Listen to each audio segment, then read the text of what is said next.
Music free Thursday. Music free. Acapella, actually. It's more of an acapella than it is music free. Vote. Hit us with those beautiful tunes, those beautiful show tunes. These eyes are crying. There it is. All right. What's up, everybody? Welcome into a Thursday edition of the DNVR Nuggets Podcast, a.k.a. the DNBA show.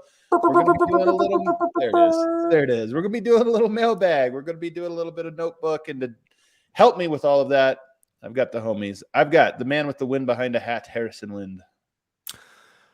I'm doing well, guys. Just raring up for a 3-game homestand. It's been a while since the Nuggets have been home. 3 potential wins. I'm feeling good. Feeling good about the Nuggets. Feeling good about life.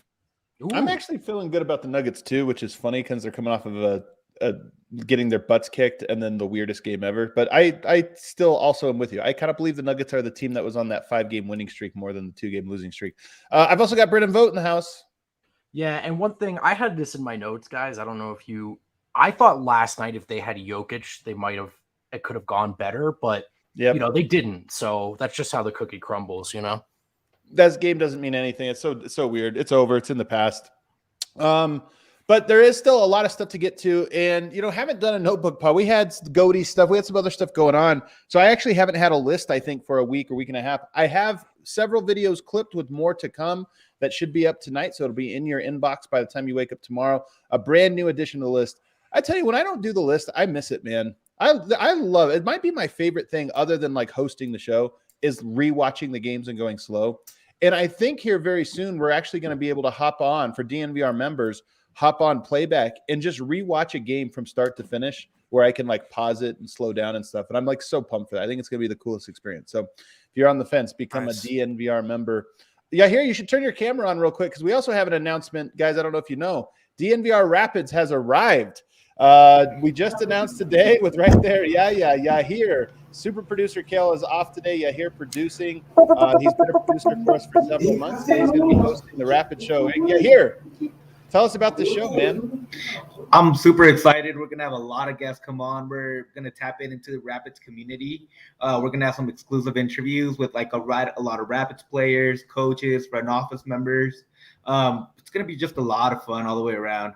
It's going to be a weekly thing. We'll go live and then we'll also make it into a podcast. But I'm just super excited to finally get this chance to like cover the team that I truly, truly love. Better not blow it, man. This isn't. I'm just kidding. No, it's gonna be fun. And one of the things about Rapids, I'll be the Jazz. I'll be the Jazz in the playoffs when it comes to this. One of the things that's cool about Rapids is it goes through like spring and summer, and there's no off season.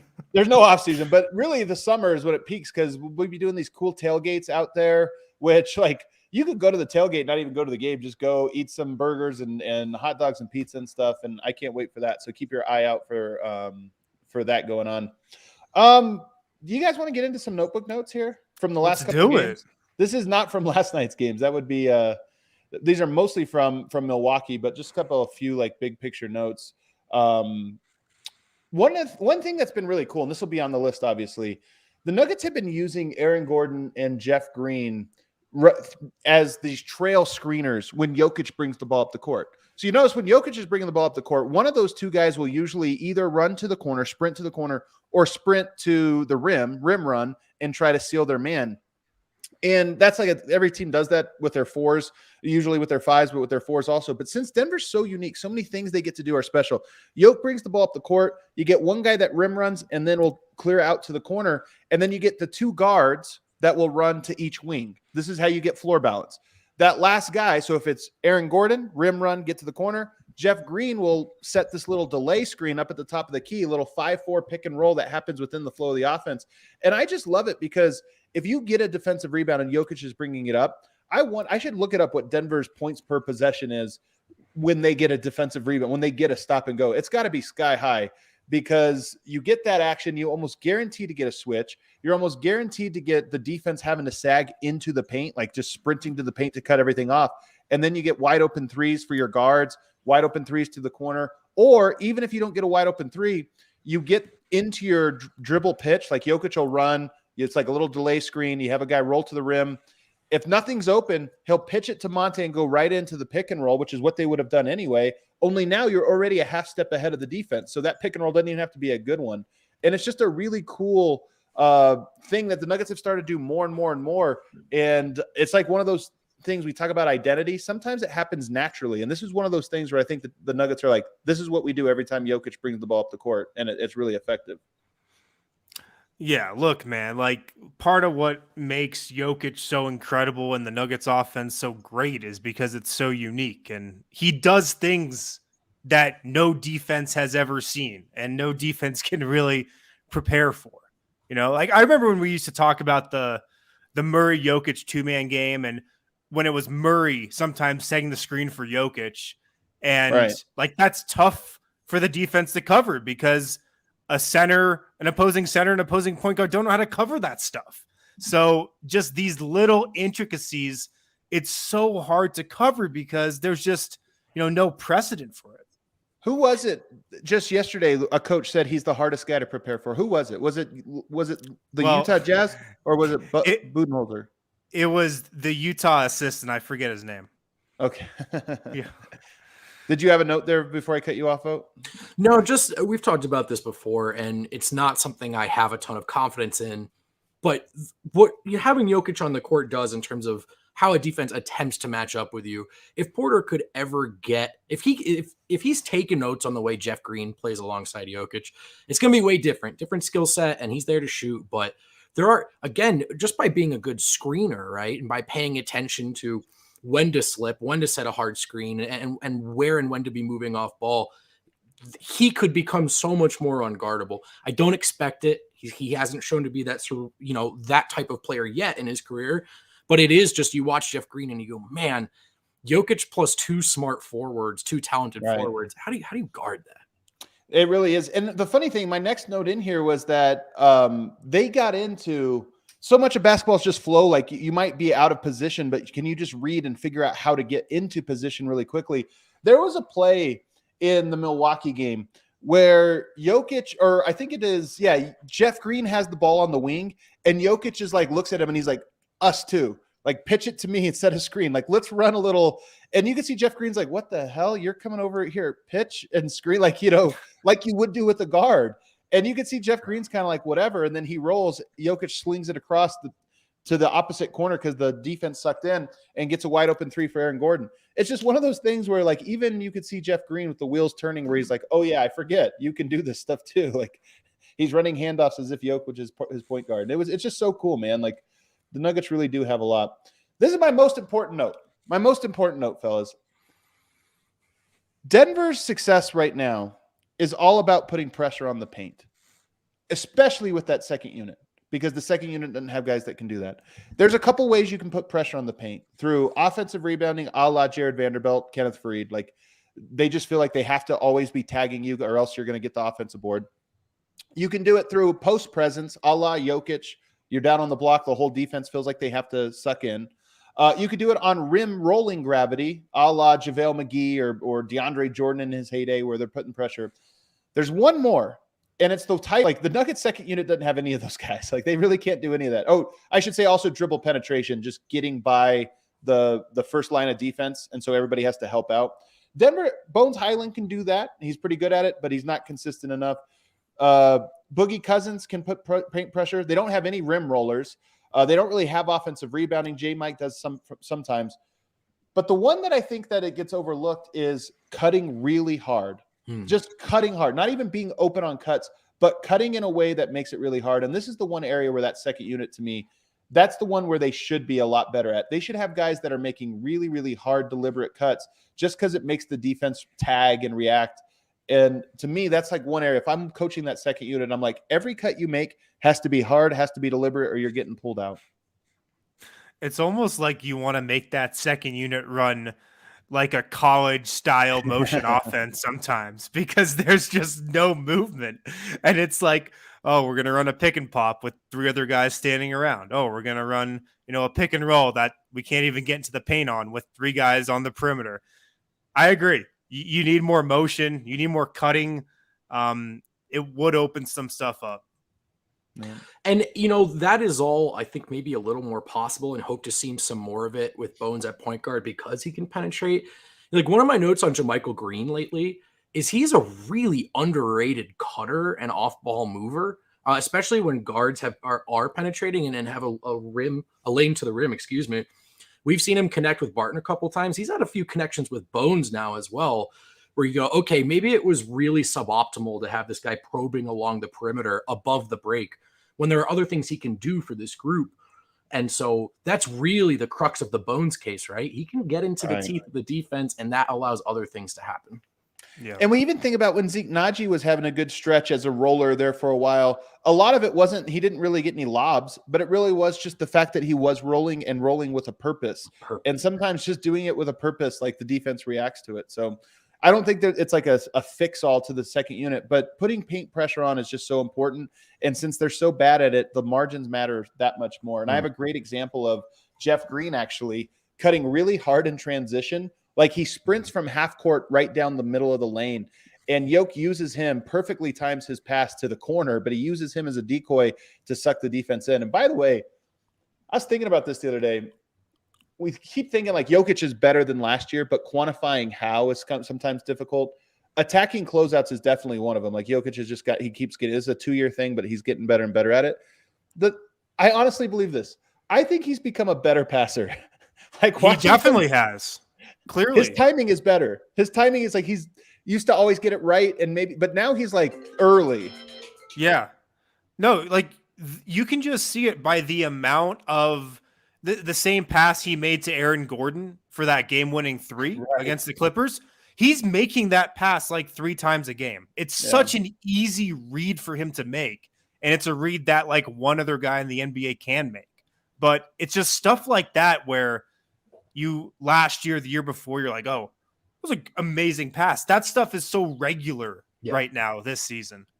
He used to never miss guys that are open, but now he's just passing everyone open. It's ridiculous. His post, I mean, obviously his aggressiveness as a scorer has gotten better. Like that's a big area too. But I think even his post footwork, maybe even his touch. I mean, we'll see how this plays out. But the left is. He's really just better at everything, man. It's pretty wild. Jokic early on. Here's one of my big things. Jokic can have a lot of turnovers, and I don't think they're bad because I've said not all turnovers are created equal. This or that. In that Milwaukee game, he had a lot of passes that were either turnovers or were tipped. And to me, I liken it. Like he also had 8 assists. I liken it to a Steph Curry deep 3 that like hits like the side of the backboard or so, like a real bad miss where you look at that and you're like, dude, what's it? You don't do that with Steph Curry. Will Barton takes a deep 3 and it like really bricks hard. You're like, what the heck is that? If Steph does it, even if he misses, he has the effect on teams. And I think Jokic has a similar thing. He was throwing like crazy, trying to thread the needle and it not working early.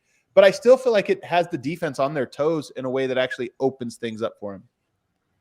Well, they have to feel like they have to guard every cut, right? Even if that player is Austin Rivers and not a knock, just certainly not Jamal Murray. You still have to take every action seriously or every little cut or dummy cut because it's Jokic. And if you fall asleep, that can turn from a decoy to plan A real quick.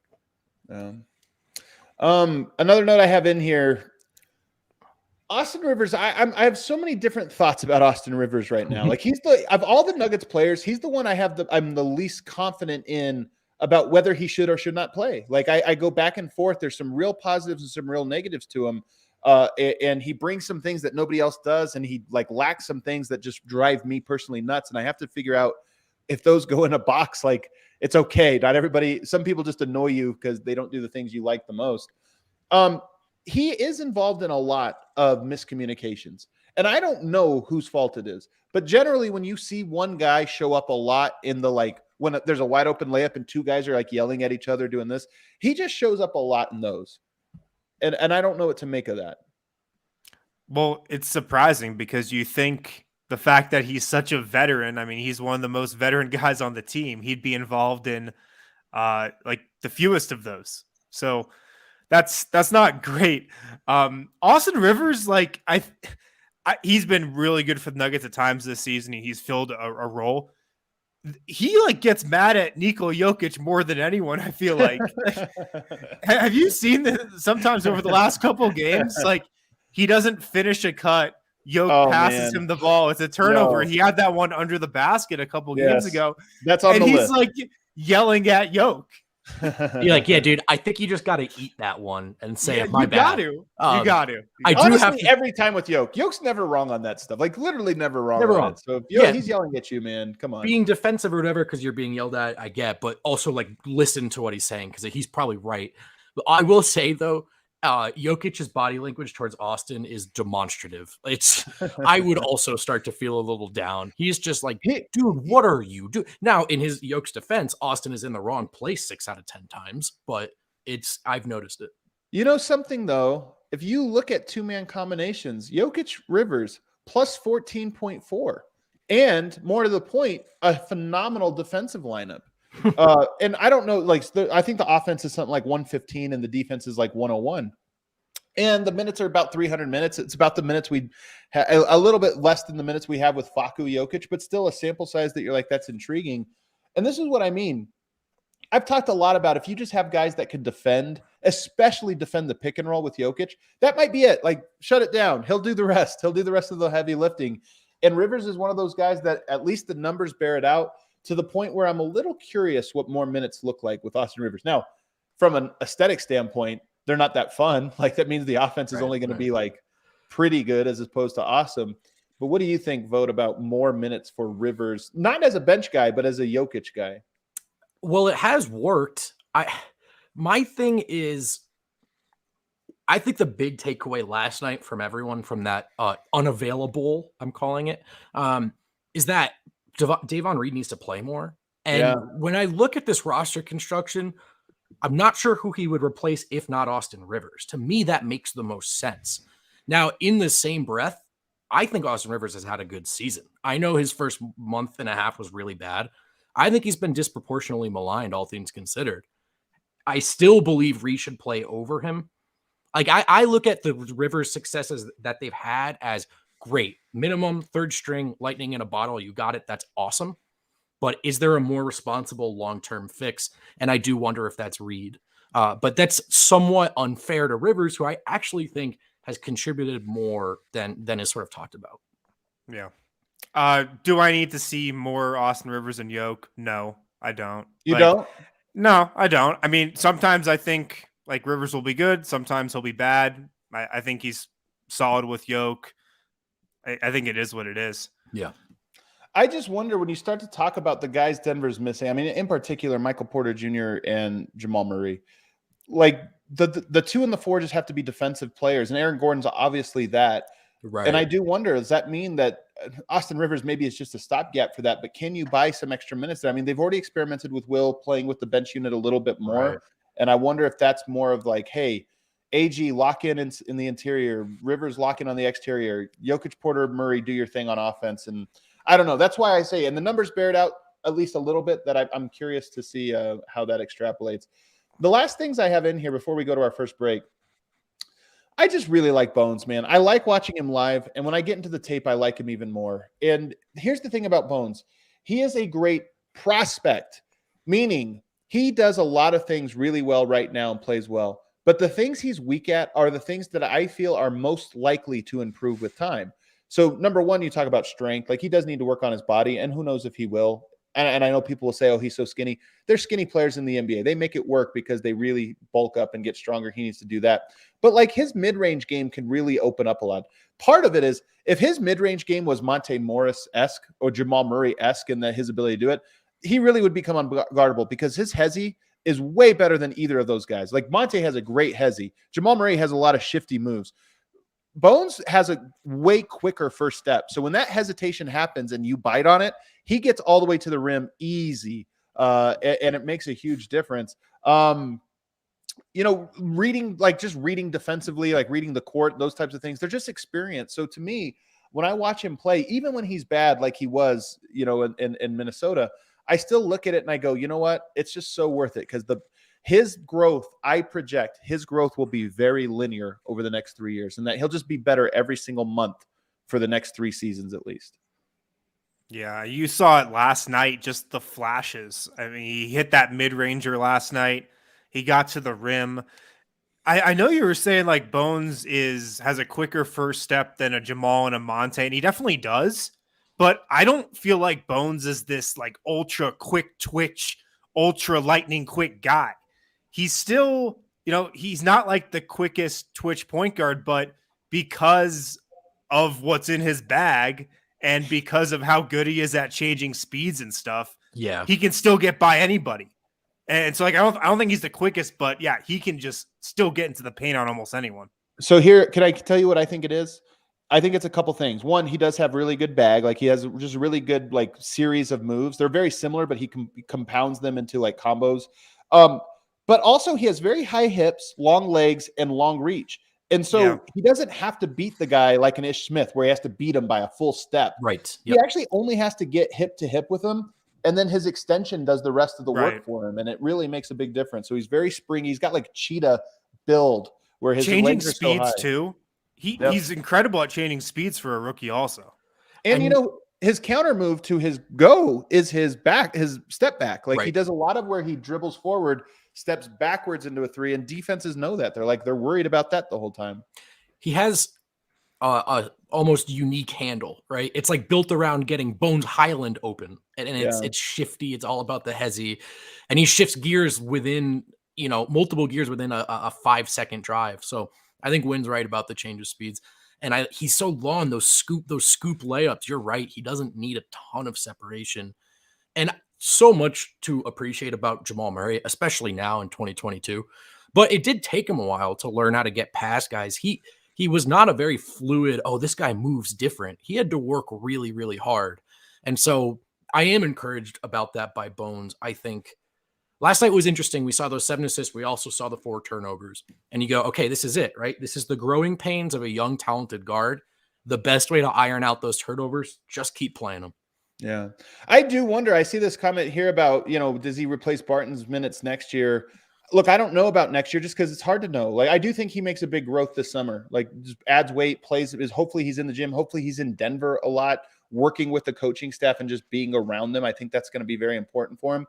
I don't know if he replaces him as a starter, but I do think he could replace him as a closer, just in this way of like, he is a more dynamic at this moment shooter, get to the rim, this or that. And I'm just curious if like, hey man, that could make them a truly unguardable team in the clutch. He's just got to get better defensively. He's got to get stronger. He's got to get all of those different things. The last thing, I love this. He's a great off-rhythm passer. He's got so many passes where the defense, like he picks up the dribble as if he's going for a layup and then throws it at the last second to where the defense is completely cut off guard. And I'm really high on Bones Highland. He's nervous because I'm low on him this year. I feel like the playoffs are going to really shine a negative light on him, but I'm very high on him as just this prospect long-term that I really do believe in him. Yeah.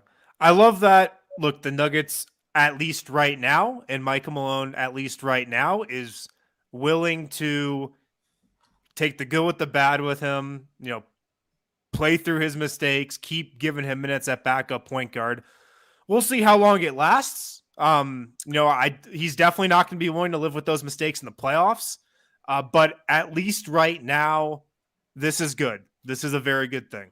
I think in there. I think he's locked in. Malone did put Facu out there like 5 minutes earlier than the rest of the garbage time guys when they were down 25 in the third and the bench had been terrible. But to me, that was a we'll try anything move. Not like I think Malone has sort of made his decision here. And unless Bones really drops the ball, I think he gets this opportunity going forward. Why don't we hit a first break? On the other side, we're going to open up the mailbag and take your guys' questions. Some good ones came in today that will provide some good conversation. Ranch Rider Spirits, guys, launched in 2019, born from a food truck in Austin, Texas. Ranch Rider, these drinks taste incredible. We've been trying them at the bar. Ranch Rider uses premium spirits like Reposado tequila or 6 times distilled vodka. These things are so good, man. Sparkling water and fresh squeezed citrus. They're the first to put ranch water, the iconic Texan beverage, in a can. These things are really, really good. It's a top 10 fastest selling alcohol brand in the country.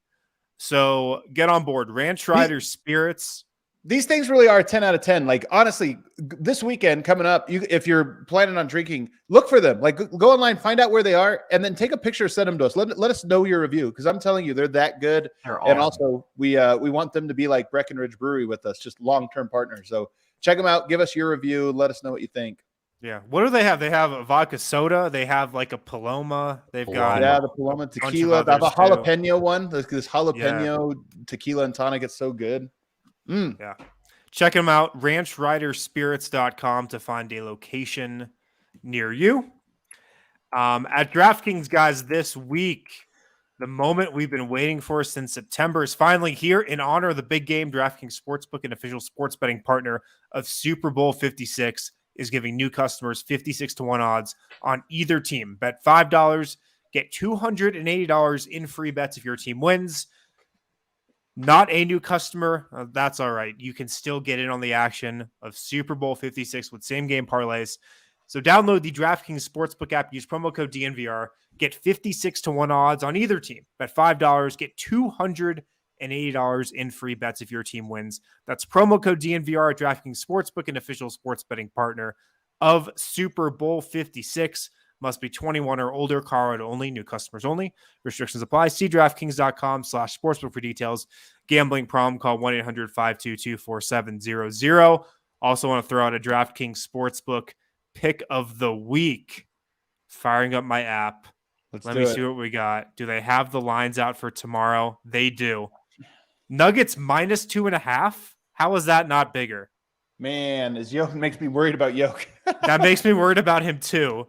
But I'm going to take the Nuggets -2.5 against the Pelicans tomorrow. If he plays, they should win by 10. Come on now. Even if he doesn't play, they might be able to chance. Win. Yeah. All right, there you heard it at the DraftKings pick of the week, the lock of the week there for Harrison. Nuggets to win. Yeah, here, let's open up the mailbag. Yeah, here, let's open up the mailbag. Yeah, here's watching Rapids highlights. He's watching soccer highlights. Come on, man. There it is. Severed heads inside of a bag. Our first one, Vote. You want to take us through these? Yeah, let's do it, man. Let's do it. Oh, I guess I'll just read it manually, right? We don't have graphics. Kearns King says Zeke started yesterday and showed good D. Can he be the starting power forward alongside the MVP? I hope he's not going to get traded at this deadline. Go for it, Harrison. Can he be the starting power forward? I haven't seen enough to make me say yes, but can he play alongside Jokic? I mean, I think he's like the perfect role player to play alongside Jokic. Low usage, super high efficiency, knows his role, knows his lane. He's still got to grow in a lot of areas that, the Nuggets need him to, but I've been pretty impressed with him for a year or two guy who really hasn't played a ton of minutes. I'm not anticipating the Nuggets trading him because what I just said, I know the Nuggets believe that they really think he's a great role player in the Jokic system. So I don't anticipate it. But yeah, starting power forward, I'm not willing to go there yet, but great role player. What do you think, Vote? Yeah, I'm not there on starting yet, but this playoff rotation, play Zeke, right? Stagger him in alongside Jokic, a shooter, a guy who can switch and stay versatile. Been a little exaggerated, his 1 through 5 switchability, but also it's there. He has shown that he can do it. And last night he was arguably the best point of attack defender. So I'm all in on Zeke. And look, we're talking about shooters around Jokic, right? How could you say no to that? Yeah, I'm not sure he's going to be a starting level player in this league. I do think maybe if he's your 5th best type guy, just because he's pretty limited. I do think it's interesting. Like we talked about, Michael Porter, if you were to cash him in as a max, he plays well, but you feel like, hey, maybe we could allocate those resources elsewhere. Could you plug Zeke in alongside Aaron Gordon and then maybe really get a dynamite shooting guard or something like that?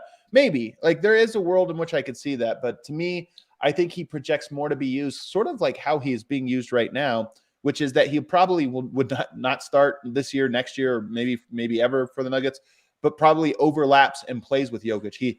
He subs out Michael Porter, 6 minutes into the game and plays 3 minutes with Jokic as the floor spacer and only grows in that role over time. So That would kind of be my response to that one. I wonder if his ceiling is like your third big. Your third big who can play both front court spots, maybe go up to the 3 in some defensive lineups, but play with a bunch of different players, but primarily off the bench.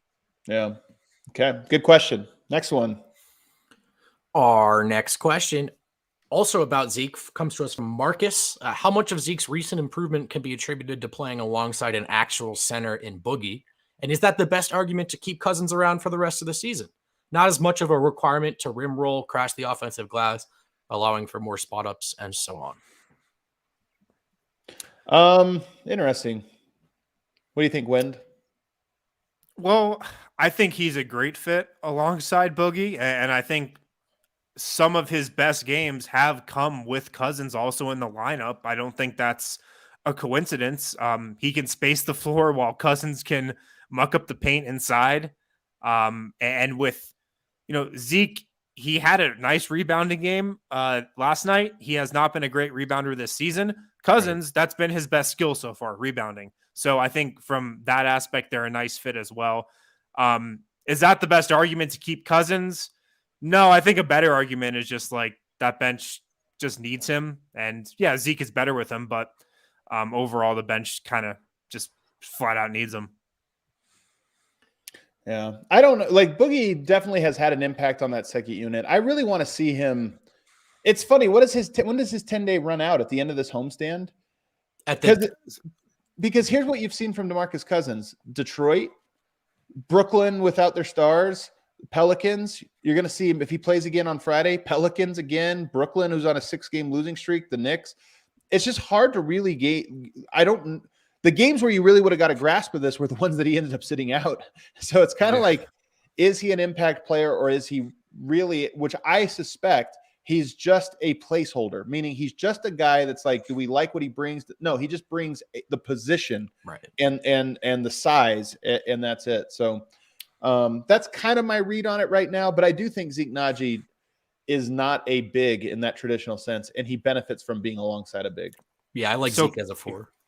Cousins is this 10-day. It's going to run out actually after this Brooklyn game. So he has 2 more games on this 10-day. I think he can then sign another 10-day. It's the standard 10-day before Denver has to make a decision. That could be the one. I don't know. It's just so weird. I mean, I think he's going to be here long term just based on the fact that he's now on technically his third 10-day, right? Because they did the like abridged shortened one and then re-signed him. And he's missed so many games. Like, why would you keep doing that? So I have a feeling he'll just be back. Is there anything that prevents them from just 10-daying him for the rest of the year, other than another team trying to poach him? Well, you only get 2 standard 10-day contracts before you have to sign him to a regular deal. The COVID 10 days, I think you get unlimited. So you can play on those forever if you keep having guys in COVID. But, Nuggets seem like they're on the other side of that. Tell Porter to throw a party or something, Dude. Just kidding. Okay. Next question. Great username at BigHoney123. Love it. Who is Reed most likely to replace in the bench guard wing group of Bones, Forbes, Rivers? I don't see this question online, so I can't pull it up for you. But nonetheless, who is Davon Reed? This is so hard. What do you think, Harrison? Who's he going to replace in that group? I mean, Rivers is the obvious answer. I just feel like those guys are a little similar. Davon Reed, he's not Bones Hyland. He's not Forbes. And the fact that Denver traded for Forbes, they gave up a 2nd-round pick for him. They're going to try to play him. They're going to be, pretty intent on that, at least right now. We'll see what happens in a month from now or in the playoffs. But Davon Reed and Austin Rivers are just kind of similar. So I would think he takes Rivers' minutes. You agree with that, Vogt? Full agree. It's not that Rivers hasn't earned it. It's just that if the goal is to get Reed in there, to me, it makes the most sense in for Rivers. And like one of the top things I like about Rivers right now is the perimeter defense, which Reed can provide. One of the things I don't love about Rivers is the in-between effort when he's not directly on ball defense or the ball is in his hands. He does sometimes kind of sleepwalk through the motions, whereas I think Reed right now is not going to take any second for granted. But I just think Forbes is playing. I think they need that shooting, and so Reed for Rivers makes more sense to me. I'm going to go against you guys and say Brendan Forbes, and I don't think it's going to happen. I think it's might be the best bet here. Like if you do hand the keys off to Bones Hyland, you really believe that he can run that second unit, and you're going to run with Zeke Naji, you're going to run with one of JaMychal Green or DeMarcus Cousins, and you keep Austin Rivers there, which by the way, even though DAVON is taller, I would like to rather, if I was coaching things, I would try to put Austin Rivers on the small forward and put DAVON Reed on the 2. And the reason is your 1s and your 2s run most of your pick and rolls in the NBA. If you have Bones Hyland and DAVON Reed handling most of those pick and rolls, I just love the size and the length on those two guys for that. So to me, do you have enough floor spacing between Bones, DAVON, and Austin Rivers, 1, 2, 3? It's probably streaky. It's probably hit or miss because Bones and Rivers are so streaky. But you don't have, other than Bones, you don't have an awful defender on the court. With Brendan Forbes, you just do. You automatically have two guys in your backcourt that I don't think can guard. So to me, I'm against you guys a little bit. I don't think it's going to happen. You traded for Brendan Forbes. It's like a bad look to not play him, but that's how I would like to see it. I just buy DAVON Reed. I think he's good. He's really good. Did you know DAVON Reed has the 3rd best assist to turnover ratio in the NBA? The guy never turns it over. He never turns it over. He's also, I mean, he's still got to be north of 40% from 3, right? I mean, that dude's a circle of trust shooter right now. It's insane.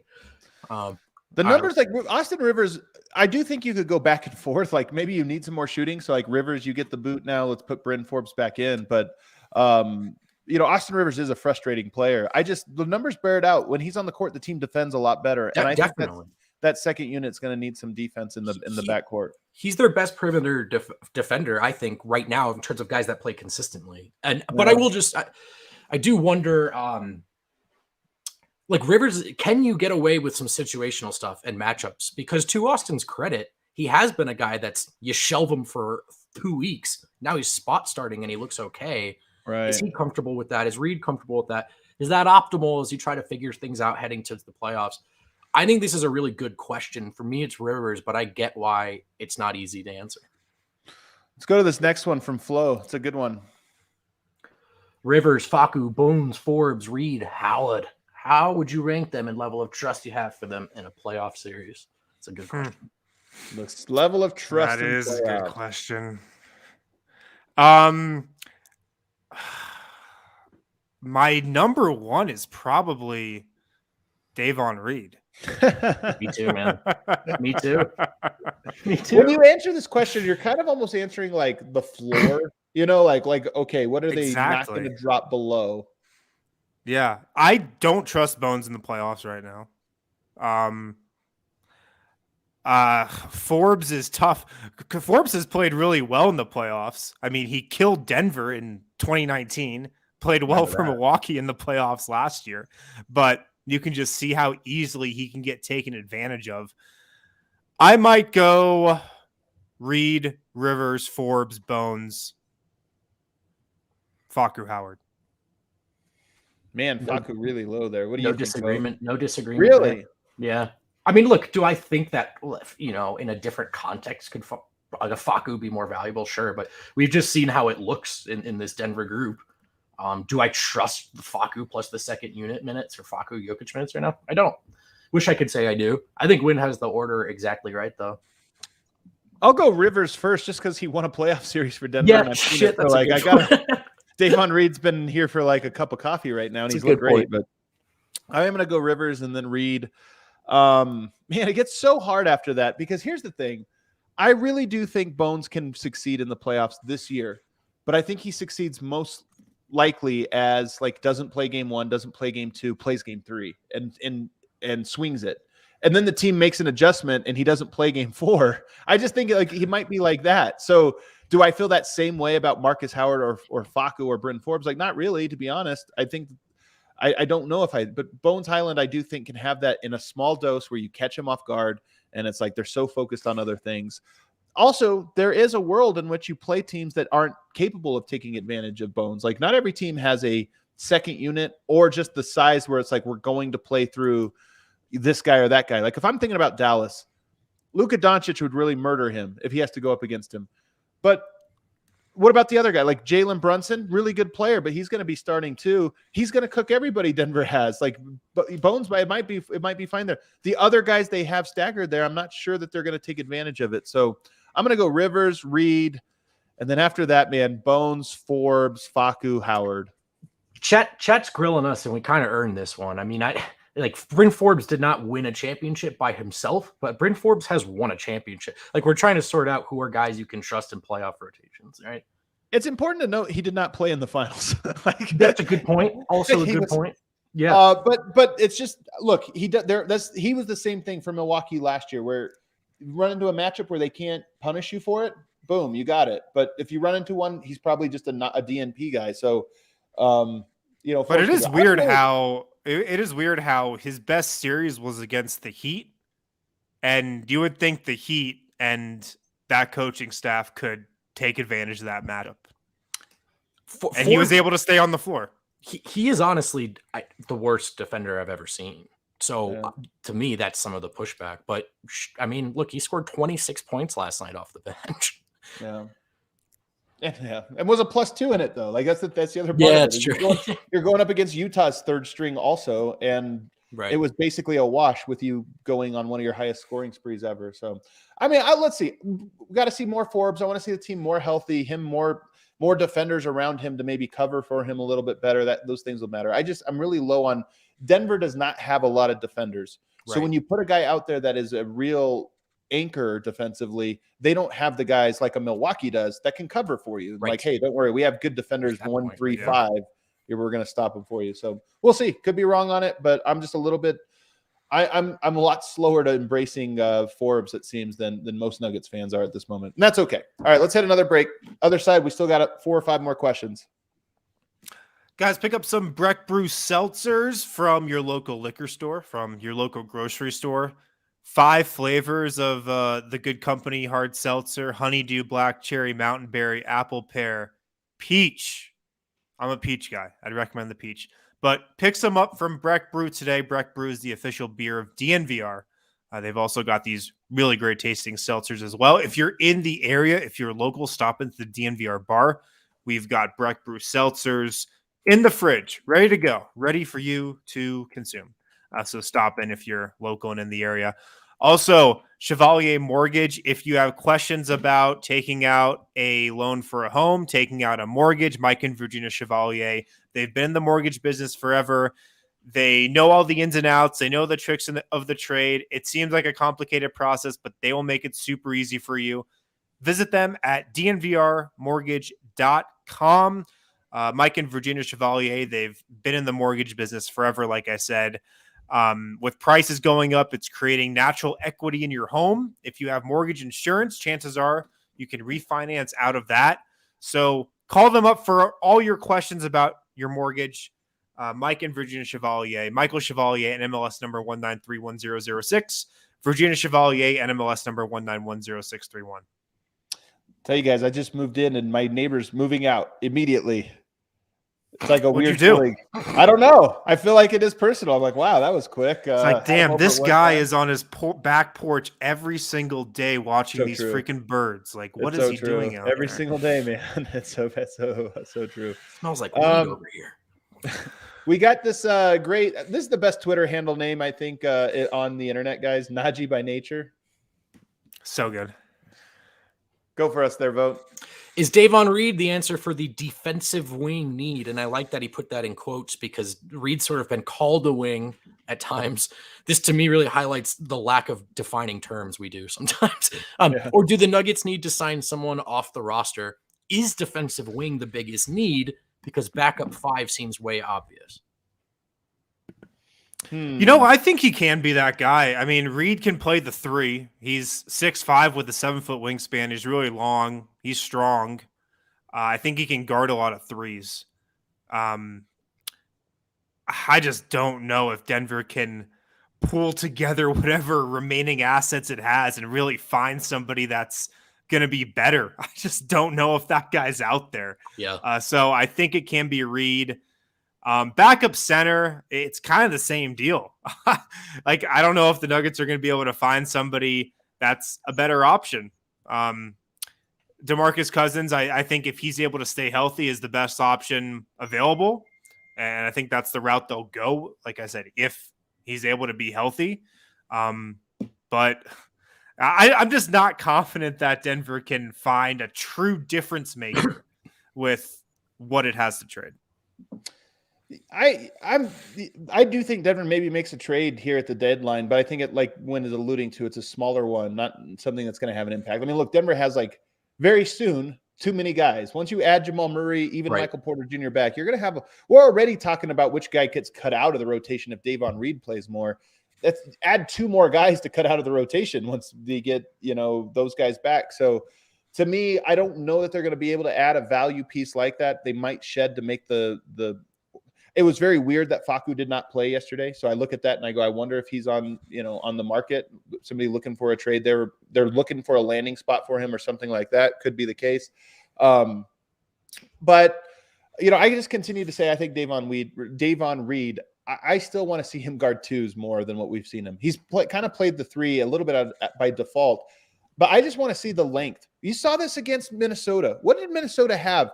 They have some good defenders, not great ones, but they have some good defenders.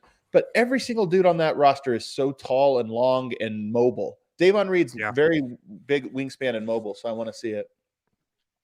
I saw this name pop up in the comments. I really hope the Nuggets do not trade for Alex Len. I can't watch that guy play, man. I just can't. I really hope that doesn't happen. It's like Adam loves Will, but is out on Forbes because he can't play D. Come on, man. I mean, well, first of all, Will's been really bad for 30 games, so you're hitting me at a bad moment here. But Will Barton's been very good for the Nuggets for 7 years, but he's been very bad for about 3 months. He's also having the worst defensive year that he's had in a long time, Barton, and still a better defender than Forbes. And I like Bryn Forbes, but it's not even close. Also, like, Barton can do more than Forbes can. Forbes is a really good shooter. That's what he does, but he's not. I mean, go check his assist totals for his career. They're not exactly very high. Neither here nor there, though. They're different players. They're completely different players. What do you guys think about like Justin Holiday and like how it's always the same names? I know, man, and that's kind of where we're at, though. Like, is that if you go, okay, Holiday is the 3 and look at Wynn cracking What about up. Kenrich Williams, Harrison? What about instead of Reed? No, I'm serious though. Like, Reed can be it, but is there a more optimal? Is there an actual small forward? I might rather have Davon Reed than Justin Holiday. Like, to be honest, really, they're kind of similar. I feel like Reed's a better defender. I think. Holiday, yeah. Go ahead. No, go ahead. Go ahead. No, I was just going to say Reed's probably a better defender. They're about the same height. They have about the same measurables. I just might rather Davon Reed. Yeah. I think Denver has had a lot. Tim Conley has found a lot of guys that can play, and then it's like the same thing. Like, remember they had Terrence Davis for a while, and then it was like, we don't have a spot for him. For one game. For one game in summer league. Hey, but they still found him. I mean, I'm still giving credit to this. Like, same with Kenrich Williams. They had him in the summer. It's like, but we don't have a spot. I feel sometimes like it's like, no, you do have a spot for him. This is the 10th guy. You don't need him to be a world beater. Like, is this? And so is Davon Reed just Justin Holiday? Do you need to trade for Justin Holiday if you have? When you have him, yeah. You have Justin Holiday at home. Right. Attach another second rounder, So I don't know. Like, it is very funny to me, by the way, that everybody wants to trade for Kenrich Williams when Denver literally had Kenrich Williams they could have had for the cheapest deal, and it was like, well, we don't. Have this. Someone else. We want Tyler Lydon instead. Someone offered him a full-time deal, right? But Denver couldn't though. But that's my whole point. Denver identified him as a piece that could be really good, and Denver just couldn't make it available to keep their own guy. What I'm saying is they have a guy now. Maybe it is the guy. Maybe it's like 3 years from now, we're going to be talking at the trade deadline. Can Denver trade for Davon Reed? What would it cost first? I actually thought about this, and I wrote this when I was writing about Davon Reed last night. Like, Nuggets have one open roster spot right now. Like, if that goes to Cousins, it would be nice if they could create another open roster spot, give it to Davon Reed, and like sign him to a 2-year deal. So you have him under contract for next year too. Yeah, there you go. And a cheap deal too. Like, I think that is exactly sort of the PJ Dozier plan is like, you get a guy, then you give him a big extension, and you hope that they play well above that, because he is the leverage is all on Denver's side right now. Right. But if he has a big playoffs or something and then goes into free agency, maybe you lose him. Yeah. I think the real question is, could you convince JaMychal Green, who would have to accept a trade, and can you turn JaMychal Green into a center? And can you do that without pushing yourself above the tax apron? I know that last point's annoying, but it's just the way things work. And I don't think they'll do it this year. So to me, that's what I'm looking at. But also important to note, as many have, that Green does have that no trade clause. I love Ray. Ray is obviously on point here, saying I think the first step is just playing him more, find out if he actually is that player. And I think it's true. Like, I really like Davon Reed, but I have no idea if he's a 40% 3-point shooter. Like, I have no idea. Right now he is, and he shoots it with confidence. Right. It's a good point. We need. I want to see. I have no idea if he's a lockdown defender. He's had some really good defensive moments. He's had some bad ones. I want to see what he looks like with more and more opportunity. What do we got next? That's a good question. Let me pull up the list again because I'm an idiot. I know we had a rough schedule for most of these games, but how concerning is our record and how we match up against other teams in the 3-6 range? Dallas, Utah, Memphis. Great question to us from Maptime Arcada. Might be my favorite question we got. Wind? Well, sorry. What was the question again? Yeah, no, it's a good one. The rough schedule's been tough, but how concerning is the record against other teams in their range? Dallas, Utah, Memphis. Oh. Yeah, I mean, a little concerning. Like, the Nuggets are 20-5 against below 500 teams. It's the third best mark in the West, and I think in the league, just behind Phoenix and Golden State.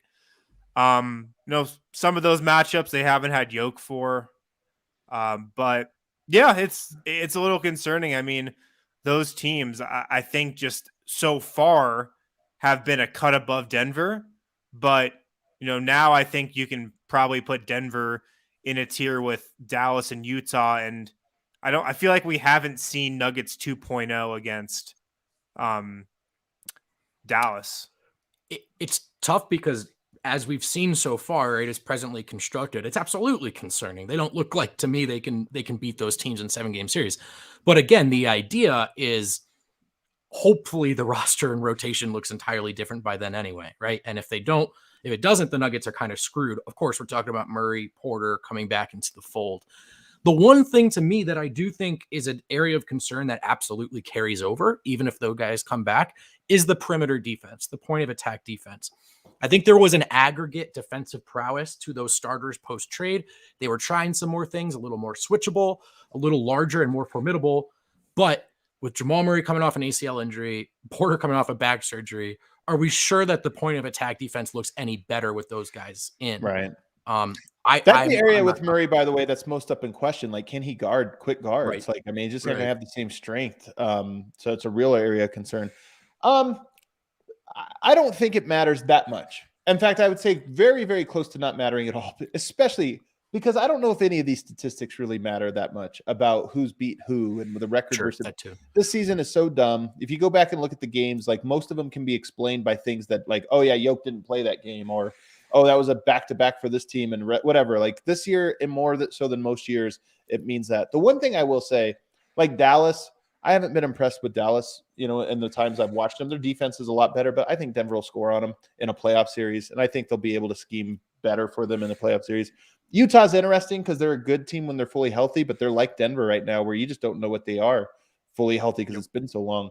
True. Memphis is a team that has really impressed me, and I don't know what Denver looks like against them in a playoff series, but they're a team that you have to beat. You can't just expect to out-talent them. You have to go out and beat them. So that's the one I would say. But mostly the record, throw it out the window.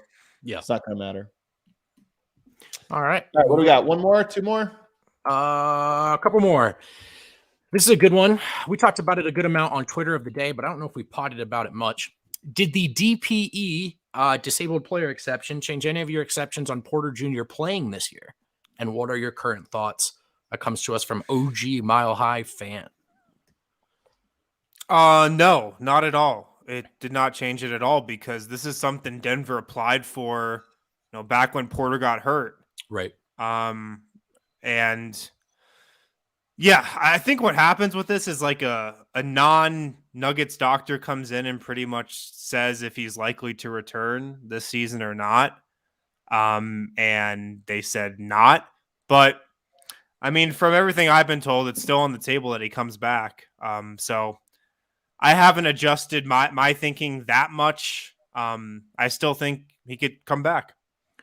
Same, poked around, same thing, got the same response. So to me, I don't think this means anything one way or the other, at least at the moment. I would say I still think Michael Porter comes back. Maybe it's hopeful thinking, but that's still my belief. Even I poked around, and even I heard that as well. I just think it's important to remember that that's not necessarily an update on his rehab status. And also just sort of flip the perspective on a team doctor saying it's unlikely. Think about how effing absurd it would be if he didn't. If a guy looked at a young guy with his third back surgery and was like, you know what, he's probably coming back. He's a lock. Yeah, it's no, they were always going to get that DPE, I think. Yeah. And that doesn't reflect Denver's attitude on him coming back. I love this one. Second to last question from our guy Flo, who's coming, by the way. He's coming in March to Denver. So we get to I love when we get to meet the people from out of town, man. It makes me so happy. He asks, what's your prediction? Win-losses for the 7 remaining games till All-Star break? Well. Why don't we go ahead and go through these real quick? We've got I'm trying to share this on the screen so everybody can see it here. All right, we got the Nuggets schedule right here. 3 home games, New Orleans, Brooklyn, and New York. Me and Win both are on the impression that Denver should win all 3 of these. They're not, none of them are gimmies. They're no like real bums. This isn't Detroit or whatever. But I do think you're at home. You have weekend crowds. Denver should win all 3 of those games, in my opinion. I agree. I'm going to go at Boston as a win. There's 3 days off. You have to travel to Boston, but there's 3 days off. Then you play it. I think that's a win. Boston's not very good. Denver should win that one. You play Toronto on a back-to-back. I think that's a loss. Boston's playing better lately. They're playing better lately. You're right that they're not very good, but Denver should smash them. Toronto, that one, the back-to-back is tough. Orlando, you come back home. Orlando's terrible. You also have the revenge factor. I think that's a win. At Golden State right before the break, I think that one's a loss. So I think Denver goes 5-2 over this stretch. I was going to say 5-2 as well. Guys, February 14th, Gary Harris's first game back when he's playing with the Magic. Remember, he was back here last year. He was back here last year, but he wasn't playing. Oh, man. Oh, my God. Contract year, Gary's going to drop 30 in Ball Arena. They'll still lose. I mean, come on. Yeah, but it's going to happen. How many is Franz Wagner going to put up, though? That's 5-2? The real question. Yeah, I got 5-2. Yeah, I mean, look, 4-3 definitely is possible. That Boston game is by no means a lock to win. Brooklyn game by no means a lock, but I think 5-2 would set them up very nicely for a post-All-Star break run. By the way, guys, post-All-Star break, it's going to be happening quick. Murray's return, Porter's return, all these home games in March. It's like they're almost all home games in March. Like after the All-Star break, things really pick up for Denver. Last question here. What will make Nuggets fans vomit in their own mouth more? Jeremy Grant going to the Jazz or to the Lakers? I love this question. It's a great one to end on. I got my answer. Mine's an easy answer. Yeah, it's the Lakers. Give us either or, and it won't be us throwing up in our mouth. It'll be the Jazz fans or the Lakers fans. The hate. Can I tell you, man, things have really turned on him. Like people, I think, have been way more critical of Jeremy Grant this year because it really is. I don't know. He's not going to the Lakers. He doesn't want to because he wants to be the star. It's funny. He's not the star in Utah either. Like if he went to Utah, I honestly think even with the Ingles injury or whatever, I still think he's the 4th or 5th most important player on that roster. I mean, you got Gobert and Mitchell, easily 1-2. You've got Bogdanovich and Clarkson and Conley. Like he's kind of on the same level to me as a Conley in terms of his impact on the team. Yeah, maybe lower even. Sure. So, kind of crazy. I'll tell you what would kill Nuggets fans even more though is if Gary Harris went to the Jazz. Oh no! Don't even speak that into the world. Oh. I'll just say that. I don't like that at all. That's what would really kill Nuggets fans. Oh no! Let's get out. Yeah, here. Yeah, thanks, Harrison. Cool. End the show. End the show. Let's go home. Goodbye, everybody.